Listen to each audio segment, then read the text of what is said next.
Gracias por venir al programa. Gracias a vos por la invitación, como siempre. Un gusto tenerte acá.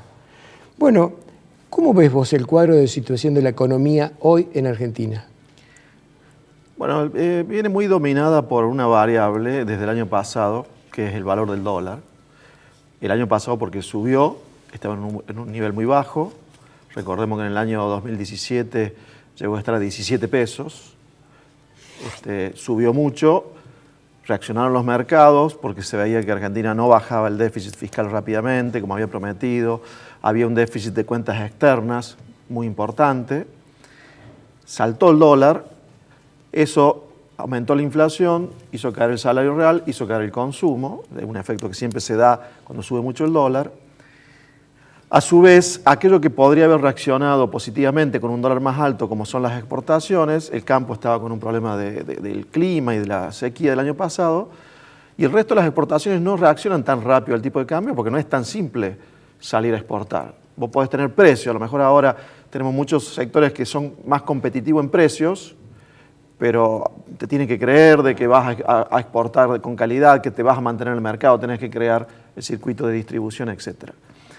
Entonces, el año pasado predominó la recesión por el efecto sobre el consumo, y este año se esperaba que ocurriera lo mismo que ocurrió en los años subsiguientes a una devaluación fuerte, como fue el 2015, el 17, que es que el dólar se estabilizara. De esa manera los salarios le ganan a la inflación y empiezan a reaccionar las exportaciones ya con un dólar más competitivo. Lo que falló en esto es que el dólar había vuelto a subir en marzo, abril, entonces trajo parte del 18, se repitió en el 19, los salarios recién ahora le pueden estar empezando a ganar a la inflación en el mes a mes, ya a mitad de año, de ahora hacia el final, y si es que el dólar se mantiene relativamente estable. Y las exportaciones van reaccionando de a poco, muy bien por el lado del campo, porque este año sí hubo una buena cosecha, y en el resto de las exportaciones eso va lento, hay mayor competitividad, pero hay que conquistar los mercados, te tienen que creer, hay que crear el circuito de distribución, etc.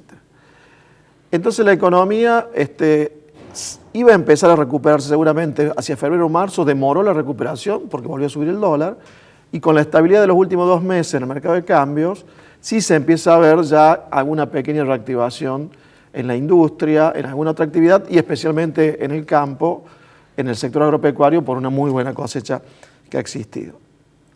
Ahora, hacia adelante va a seguir dependiendo mucho de lo que pase con el tipo de cambio, tanto para la inflación como para la actividad económica. Para la inflación, con un dólar estable, tiende a bajar. ¿Por qué no bajó más? Bueno, porque sigue habiendo algún pasaje a precio desde lo que ocurrió el año pasado, porque también hay suba de salarios que suben los costos y se van pasando a precios, y porque todavía hay cierta inercia inflacionaria en los procesos de fijación de precios. Pero evidentemente la inflación tiende a bajar y va a seguir bajando si el dólar se mantiene estable, además con una política monetaria bastante dura, con crecimiento cero de la base monetaria, y con un déficit fiscal que efectivamente está bajando. ¿Te puedo interrumpir? Sí. Porque dijiste crecimiento cero de la base monetaria y yo tengo la idea, por haber leído por ahí, de que se ha seguido emitiendo. Poco, pero se emitió al fin. No, se va cumpliendo con un crecimiento cero de la base como se prometió con el fondo, o se firmó con el fondo, más que prometer. Lo que sí se emite en la ELIQs. Claro, ¿cierto? bueno, ahí tenía una emisión. Se emite mucho en la ELIQs, que además pagan intereses, ¿cierto? Pero en materia de inflación, la emisión cero se está cumpliendo y lo de la LELIQ va a ser un problema en todo caso que se va a tener que resolver después de las elecciones, en algún momento.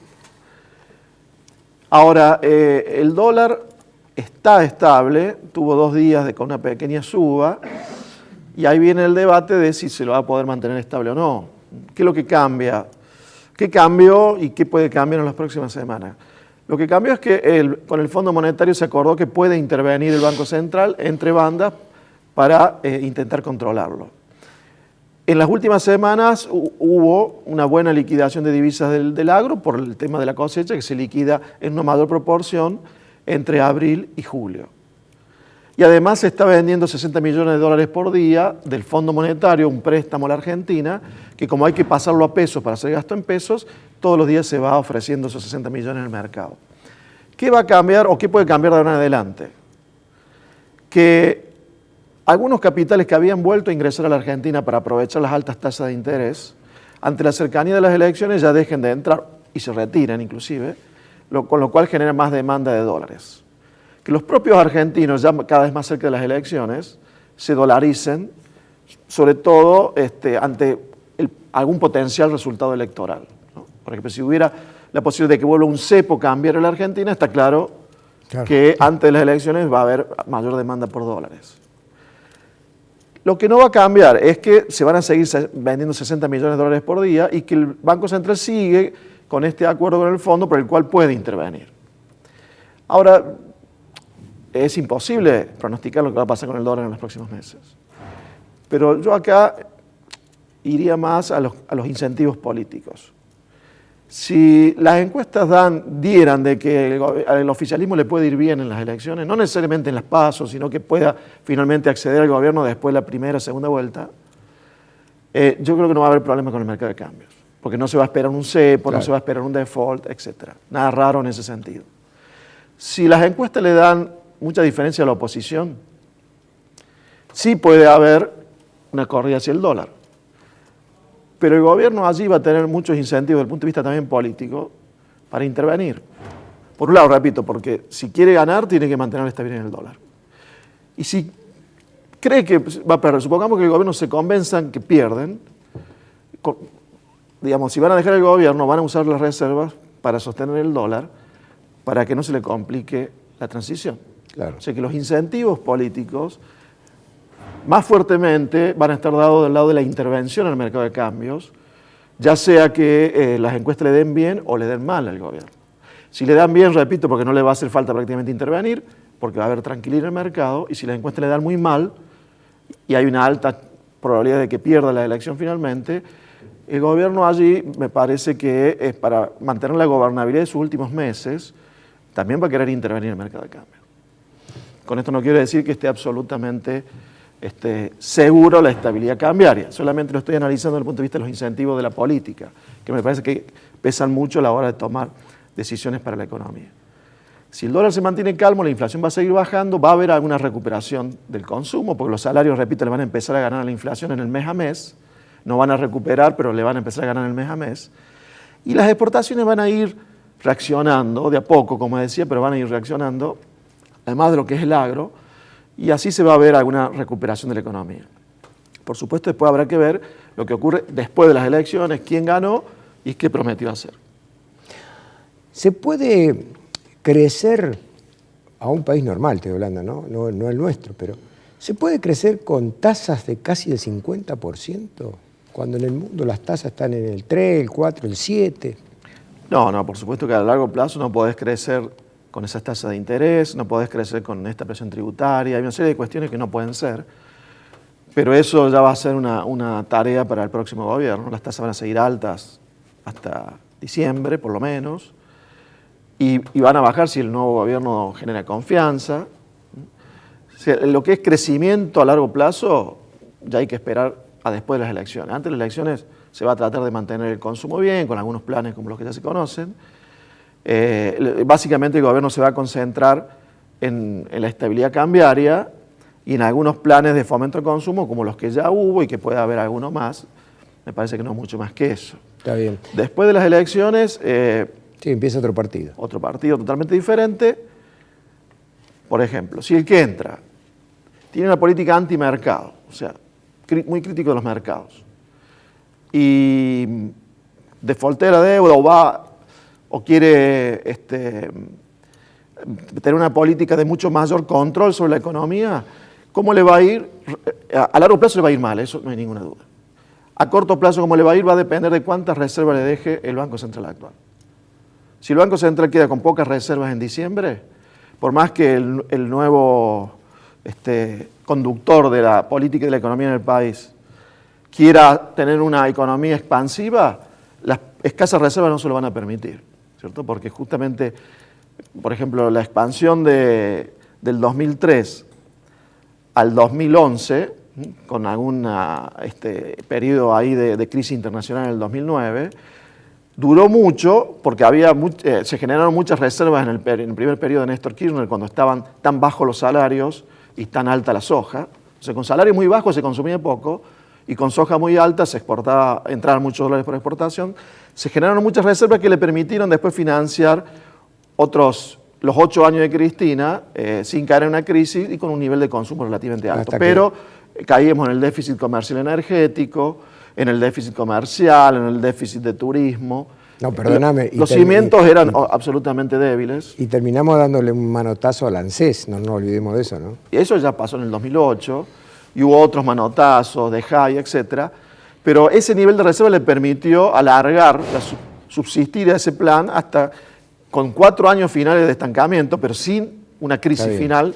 Está bien. Entonces, por eso te decía que si el nuevo gobierno va por el camino que recién comentábamos, si tiene un nivel de reserva como el actual, puede ser que le dure para un año de expansión.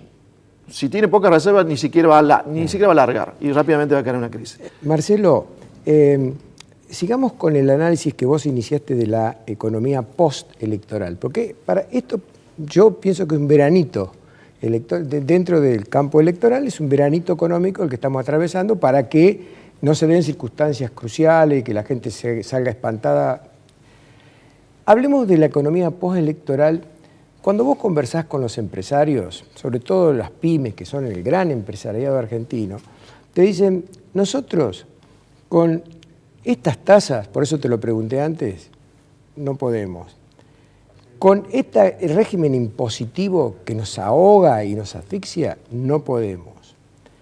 Entonces, con estas leyes laborales que tenemos, que para despedir un empleado tenés que vender la fábrica, no podemos. Es decir, que el nuevo gobierno, pertenezca al partido que pertenezca, tiene por delante una tarea inmensa. Y entonces, vos fíjate que la mayoría de las cosas, sobre todo la presión impositiva, y dependen un poco del gasto público. Tenemos un gasto público sobredimensionado y que nadie encontró cuál es la brecha que tiene para poder empezar a achicarlo. Porque dice, sí, bueno, ¿cómo hago? Tomá, acá tenés la tijera, decime vos dónde lo recorto. Más del 70% es gasto social y ahí empiezan todos los problemas. ¿Vos creés que hay algún camino de solución para esto? Bueno, después de las elecciones, para que realmente lleguemos al crecimiento económico, después de pasar por esta etapa que dijimos que es de corto plazo, donde no hay que esperar cosas nuevas más que incentivar el consumo para que afecte el resultado de las elecciones. Después de eso, si la opción que gana es una opción pro economía de mercado, que quiera no caer en default, que no quiera cepo, que no quiera excesivos controles, además, para lograr ese camino de la exportación que recién comentábamos, para generar divisas genuinas y no a través del endeudamiento, además va a tener que hacer muchas reformas, lo que se llaman reformas estructurales. Las leyes laborales, muchas de ellas vienen de la década del 70, de la década del 70 cuando tenemos un cambio drástico actual en los últimos años y que va a seguir, por ejemplo, en materia de automatización laboral. También, vos lo decías bien, en materia de gasto público, los impuestos son muy altos, pero para poder bajarlos hay que bajar el gasto porque además hay que bajar el déficit. Eso va a ser más fácil lograrlo una vez que la economía ya haya empezado a caminar, que haya alguna reactivación. De esa manera, con una política de gasto como la de estos últimos 2 años, que el gasto no crezca más que la inflación, si hay algún crecimiento empieza a licuar la participación del Estado en la economía y podría ser suficiente para bajar el déficit y también empezar a bajar impuestos, ¿no? Pero ya en un contexto donde pueda haber algún crecimiento, aunque sea 3, 4% anual, eso se va a facilitar. Lo que ocurre es que ahora estamos tratando de bajar el déficit fiscal desde el año pasado en un contexto recesivo, o sea, donde no te suma la recaudación por el lado de la actividad, sino que te resta. Y además bajar el déficit, ¿no? Por eso hubo una política muy dura por el lado del gasto. Ya la hubo la política. Lo que pasa es que vos decís, bueno, pero no se disminuyó el plantel de personal del Estado, no hay ningún ajuste visible. Sí, pero lo que pasó el año pasado y en parte todavía este año es que el salario del sector público perdió mucho contra la inflación. Ese es el ajuste que se está dando. Así es. Es decir, no querés sacar el exceso de empleados públicos que hay, bueno, se paga menos a los empleados públicos que quedan. Hay 3 millones de jubilaciones nuevas sin aportes. ¿Cuál es el efecto? Que los que están jubilados ganan menos contra la inflación. O sea, a largo plazo la economía va compensando de esa manera. No ajustás por el Se lado va de las licuando cantidades, más o menos con la inflación, se está licuando bastante, ¿no? se fue licuando y cada crisis va generando eso, porque en economía ningún almuerzo es gratis, ¿no? Ya, es cierto. Ahí me avisan que nos recontrapasamos de tiempo, pero ha sido un placer. Gracias por venir al programa, Marcelo. Gracias a vos por la Un invitación. gusto tenerte acá.